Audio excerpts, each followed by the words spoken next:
নমস্কার বন্ধুরা, কেমন আছো সবাই? আশা করছি তোমরা সবাই ভালো আছো। আমরাও ভালো আছি। রমা মুম্বাই ব্লগে তোমাদের সবাইকে স্বাগত। চলে এসেছি আবার আরেকটা নতুন ভিডিও নিয়ে। দেখো, সকাল 6টা বাজে, ঘুম থেকে উঠলাম। বাইরেটা একদম অন্ধকার। বাইরেতে এখনও কিন্তু ল্যাম্পপোস্টের আলো সহ বিল্ডিংয়ের আলোগুলোও জ্বলছে। যারা ঘুম থেকে উঠেছে এই আমারই মতন, ঘরে কিন্তু লাইট জ্বালিয়ে কাজ করতে হচ্ছে। একদমই অন্ধকার। খুব ভালো লাগে এরকম সকাল সকাল যদি ঘুম থেকে ওঠা যায়, ভীষণ ভালো লাগে। প্রতিদিন হয় না, পারি না। যদি রাতে ঘুমোতে লেট হয়ে যায় তাহলে সকালে উঠতেও লেট হয়ে যায়। তো আমি এখন চেষ্টা করি রাতে একটু তাড়াতাড়ি শুতে, যাতে সকালবেলা এরকম অন্ধকার থাকতে উঠতে পারি। কারণ এই সময়টায় বাইরেটা দেখতে ভীষণ ভালো লাগে। চারিদিকটা শান্ত থাকে, স্নিগ্ধ শীতল থাকে, খুব ভালো লাগে। ক্যামেরাতে বাইরেটা কিন্তু অনেকটাই ব্রাইট লাগছে দেখতে। এতটা ব্রাইট কিন্তু নয়, অনেকটাই অন্ধকার।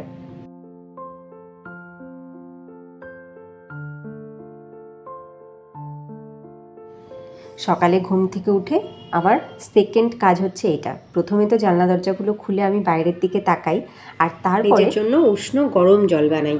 এই উষ্ণ গরম জল খেয়েই কিন্তু আমি আমার দিন শুরু করি।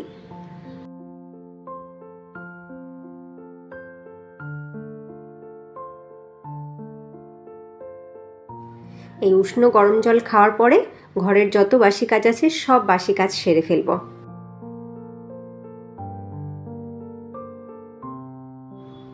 ঘর ঝাড় পোছ, বাসন পরিষ্কার সমস্ত কিছু করে স্নান করা হয়ে গেছে এবং পুজোও হয়ে গেছে। নিজের গাছের থেকে দোপাটি ফুল, নয়নতারা, তুলসী এইগুলো তুলে এনে পুজো করেছি।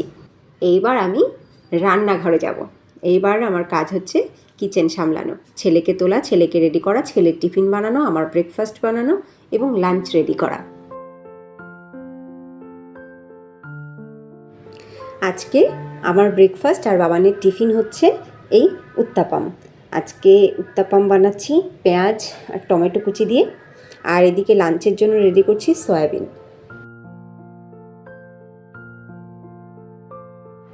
বাবানের টিফিনের জন্য আমি পিৎজার মতন করে কেটে দিয়ে দিচ্ছি, যাতে দেখতে ভালো লাগে এবং ধরে খেতেও সুবিধা হয়।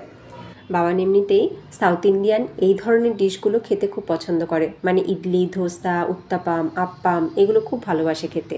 আর এই উত্তাপাম দেখো, দেখতেও কালারফুল, খুব সুন্দর, আর খেতেও কিন্তু সত্যি ভীষণ টেস্টি হয়। খেলে অনেকক্ষণ পেট ভরা থাকে। তো এগুলো বাচ্চাদের জন্য হেলদি, আমাদের বড়দের জন্যও হেলদি। আর এই যে টিফিন বক্সে ভরে দিলাম, আমি জানি একটা দানাও ফেরত আসবে না। আমি ওদিকে টিফিন রেডি করছি আর এদিকে ওকে খেতে দিয়েছিলাম। ও খাবার নিয়ে কি করছে দেখো, ফ্যান চালিয়েছে ফুল স্পিডে। ফ্যান চালিয়ে ফ্যানের নিচে থালা ধরেছে ঠান্ডা করার জন্য। এখানে সত্যি কোনো শীত নেই, জানো তো, মুম্বাইতে কোনো শীত নেই। আর এখন তো রীতিমতন গরম পড়ে গেছে, জানি না কেন প্রচণ্ড গরম। এই 2-3 দিন হলো খুবই গরম, মানে ফুল স্পিডে ফ্যান চালিয়েই থাকতে হচ্ছে। একদম ভোরবেলাটা একটু বেশ ভালো লাগছে, আরাম লাগছে, কিন্তু তারপরে যত বেলা বাড়ছে তত গরম যেন প্রচুর বাড়ছে। এই দেখো ঠান্ডা করে করে খাচ্ছে। এইবার বাবাইকে আমি স্কুল বাসে তুলে দিয়ে আসি। আমরা নিচে নেমে এসছি, এইবার ওর বাস আসলেই ওকে তুলে দেব। এদিকে এদিকে এদিকে কোন দিকে যাচ্ছি? বাবাইকে স্কুল বাসে তুলে দিয়ে আসলাম। এইবার আমার ঘরের কিছু কাজ আছে, সেইগুলো করব। ঘর ঝাড় পোছ, পুজো দেওয়া সেগুলো তো আগেই হয়ে গেছে, কিন্তু এখন কি কাজ বাকি আছে দেখাবো তোমাদের। দাঁড়াও দেখাই। আমার ছেলে স্কুলে যাওয়ার আগে ঠিক কী করে রাখে ঘরের অবস্থা। এই দেখো, দেখতে পাচ্ছ? বই খাতা পেন্সিল ইরেজার সব এদিক ওদিক ছড়ানো, দেখো অবস্থা। এই যে জামা কাপড় সব, এই দেখো জামা কাপড়ের অবস্থা। এগুলোকে এমনি করে খুলে রেখে ড্রেস করেছে ও, দেখো। এই হচ্ছে গিয়ে ওর অবস্থা। তো এইগুলোকেই আমি এখন পরিষ্কার করব, আর এমনি অন্যান্য সমস্ত কাজ সে আমার আগেই হয়ে গেছে।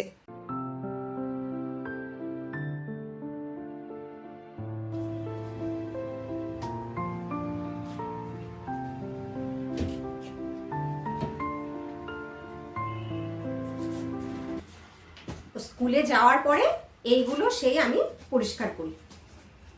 ও বেরোনোর পরে এগুলোকে করি। ওর বেরোনোর আগে তো খুব তাড়াহুড়ো থাকে ওই সময়টায়,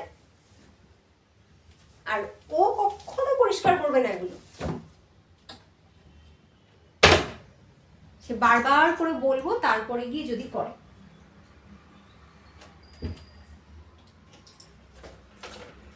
দেখো পেন্সিল বক্স রয়েছে উপরে আর পেন্সিল রয়েছে নিচে, দেখতে পাচ্ছ? এই হচ্ছে ওর অবস্থা।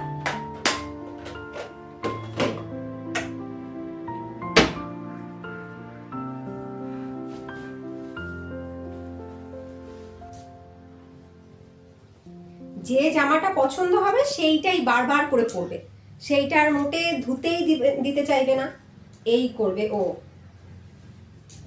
স্কুলে যাওয়ার পরে যখন জামা কাপড়গুলো আমি হাতে পাই তখন আমি সেইগুলোকে ধোয়ার জন্য নিয়ে নিই, আর তা না হলে ওর যেটা পছন্দ ও সেটাই বারবার করে পরবে, এটা ধুতে দিতে হবে। এইটাও ধুতে দিতে হবে।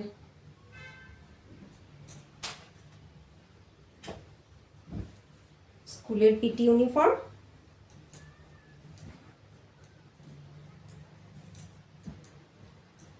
এটাও ধুতে যাবে।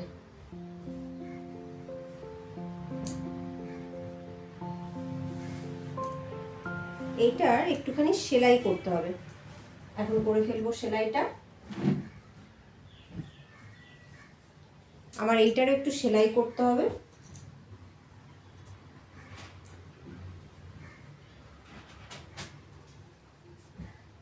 মোজা, টাই এগুলো ধুতে যাবে।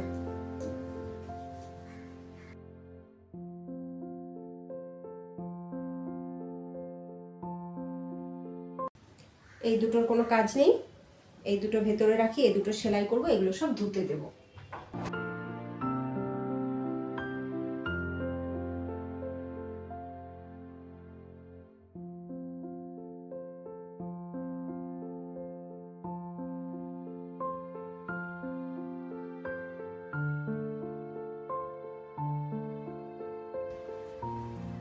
মেশিনের মধ্যে ভরে রেখে আসলাম, আর যা কিছু ধোয়ার থাকবে সেগুলোকে একবারে নেব মেশিনের মধ্যে, তারপরে ধুতে দেবো, আর এই দুটোকে সেলাই করব।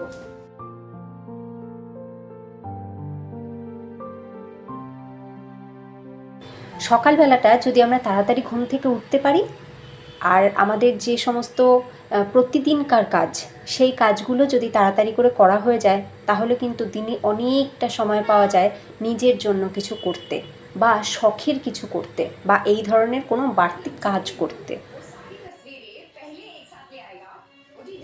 এই দেখো এই প্যান্টটা, এই যে মাঝখান থেকে সেলাইটা খুলে গেছে, তো এই সেলাইটুকু এখন করব। বাবা স্কুলে চলে যাওয়ার পরে আমি এই বাড়তি কাজগুলো করি, যত বাড়তি কাজ থাকে সব এই মনে করে করে এখন করব। এদিকে আমি টিভিটাকে চালিয়ে নিই, টিভির মতন চলতে থাকে, আর আমি আমার মতন মনে করে করে যত বাড়তি কাজ আছে সেগুলোকে করি। যেমন ধরো এই কোনো জামা কাপড়ের সেলাই করা, তারপরে কোনো হাতের কাজ বানানো, তারপরে রান্নাঘরের কোনো কাজ, যেগুলো বাড়তি কাজ, রান্না বান্না বা বাসন ধোয়ার ছাড়া, সেইগুলো সব এই সময়টাতে আমি মনে করে করে করি। হয়ে গেল বাবানের পাজামাটা সেলাই করা, এইবার আমার জামাটাকেও সেলাই করে নেব। তোমাদের একটা আনন্দের খবর দিই, আমার আর আমার ছেলের জন্য আনন্দের খবর। সেটা হচ্ছে আমার বর বাড়িতে আসছে, আজ থেকে ঠিক 2 দিন পরেও বাড়িতে আসবে। না, পার্মানেন্টলি আসছে না, পার্মানেন্টলি কবে আসবে জানি না।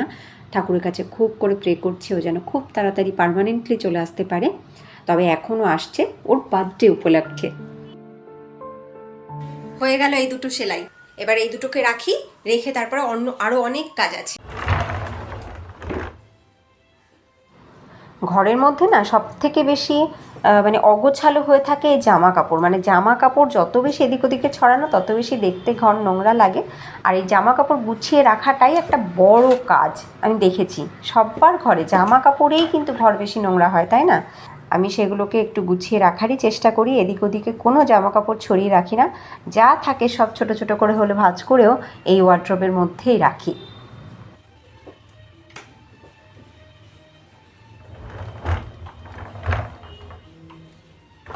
মান্থ এন্ডিংয়ে এবার আমি আমার গ্রসারির হিসাব নেব, কি আছে কি নেই, কি আমাকে অর্ডার করতে হবে। তো বার করলাম গ্রসারির বালতি, এবার কি কি আছে দেখ।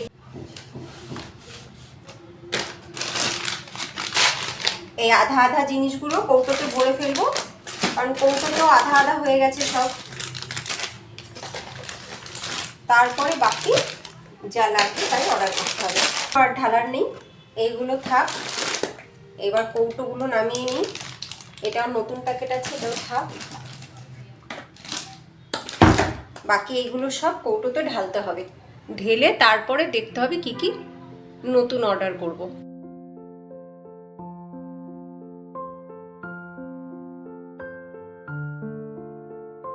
সুজির কৌটো দেখো, সুজির কৌটোতে সুজি কিন্তু প্রায় ফিনিশ, তাই নতুন সুজির প্যাকেটটা আমি ঢালবো।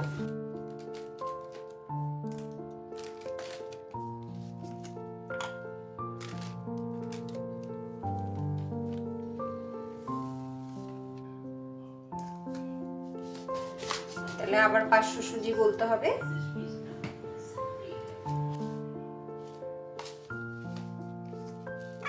বিউলি ডাল,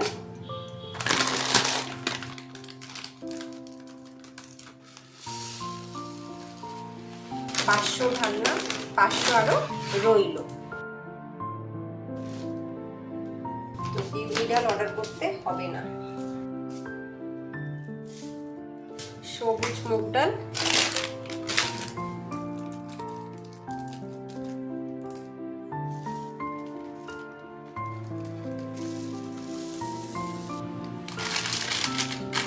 সবুজ মুগ ডাল 500 অর্ডার করতে হবে। তাহলে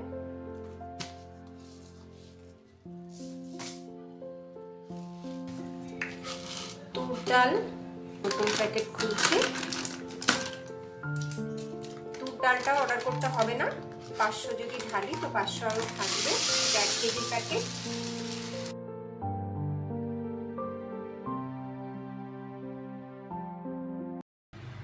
আর মুগ ডালটা অর্ডার করব, মুগ ডাল এটুকুই আছে।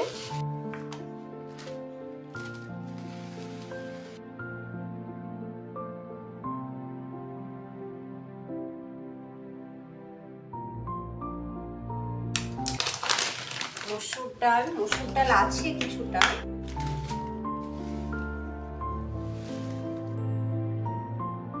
পুরো 500 ঢালা হলো, তার মানে 500 অর্ডার করবো।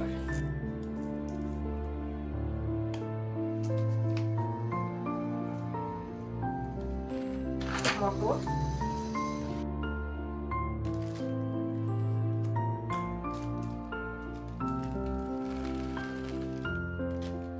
তাহলে 500 মটর অর্ডার করব। সয়াবিনের দানা, এটা কিছুটা আছে, এটা অর্ডার করতে হবে না। আর এটা হচ্ছে চানা ডালও আছে, অর্ডার করতে হবে না। কাবলি চানাটা নেই, তার মানে এটাকে অর্ডার করতে হবে। কাবলি চানা নেই। রাজমা আছে, বাদামও আছে। তাহলে মুসুর ডাল, মুগ ডাল, সবুজ মুগ ডাল, মটর, সুজি, এইগুলোকে অর্ডার করতে হবে। মাসের শুরুতে সমস্ত গ্রসারি ঘরে এনে যদি এক জায়গায় রাখা হয় এবং সেইখান থেকে ঢেলেই যদি ইউজ করা হয়, তাহলে কিন্তু হিসাব থাকে কি আছে কি নেই, সেগুলোর একটা খেয়াল থাকে। তো আমি এরকমভাবেই করি। তোমাদের আজকের ভিডিওটা কেমন লাগলো তোমরা কিন্তু অবশ্যই জানিও। যদি তোমাদের ভালো লাগে লাইক করো, আর নতুন বন্ধু যারা আছো তোমাদের ভালো লাগলে লাইক করে সাবস্ক্রাইব করে সাথে থেকো। দেখা হচ্ছে নেক্সট ভিডিওতে। টাটা।